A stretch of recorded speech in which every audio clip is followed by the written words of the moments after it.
তো আজ দুপুরে রান্না করব পমফ্রেট মাছের ভাপা, মাইক্রোওভেনেই করব। আপনাদের বাড়িতে যদি মাইক্রোওভেন থাকে তাহলে 5 মিনিটে একদম রান্না কমপ্লিট হয়ে যাবে, খুব তাড়াতাড়ি রান্না হয়। তা সেটা কিভাবে করছি দেখাচ্ছি। একটু কেটে নিচ্ছি,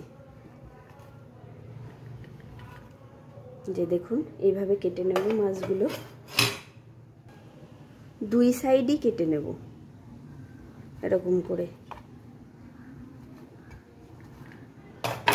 এবার এই পাত্রে নিয়ে নেব, কাচের পাত্রে নিয়েছি যাতে একবারে মাখিয়ে মাইক্রোওভেনে বসিয়ে দেব।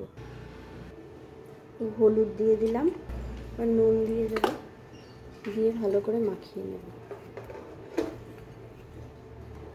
আর এই যে সর্ষে আর পোস্ত ভিজিয়ে রেখেছিলাম, সর্ষে পোস্ত 1 ঘন্টা আগে ভিজিয়ে রেখেছি। আপনারা যখন ভাববেন যে ভাপা ঠাপা কিছু করবেন, সর্ষে পোস্ত ভিজিয়ে রাখবেন, তাহলে গ্রাইন্ডারে সুন্দর স্মুথলি সুন্দর পেস্ট হবে।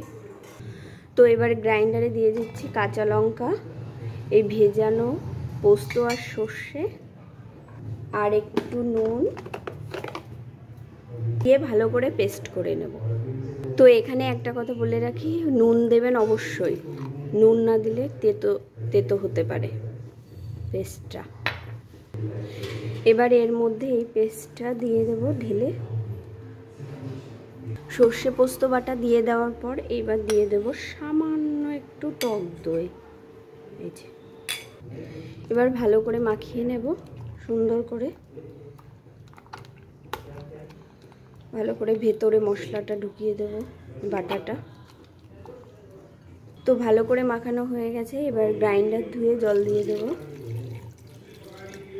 তেল দিয়ে দেব, সর্ষের তেল দিয়ে মাইক্রোওভেনে বসিয়ে দেব। এবার ঢাকা দিয়ে দিচ্ছি, দিয়ে মাইক্রোওভেনে 5 মিনিটের জন্য বসিয়ে দিচ্ছি।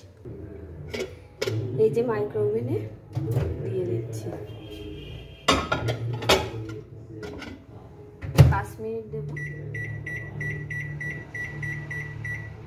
5 মিনিট দিয়েছি, স্টার্ট করে দিলাম। এই যে দেখুন মাইক্রোওভেন থেকে বের করে নিয়েছি, পুরোপুরি রেডি পমফ্রেট মাছের ভাপা।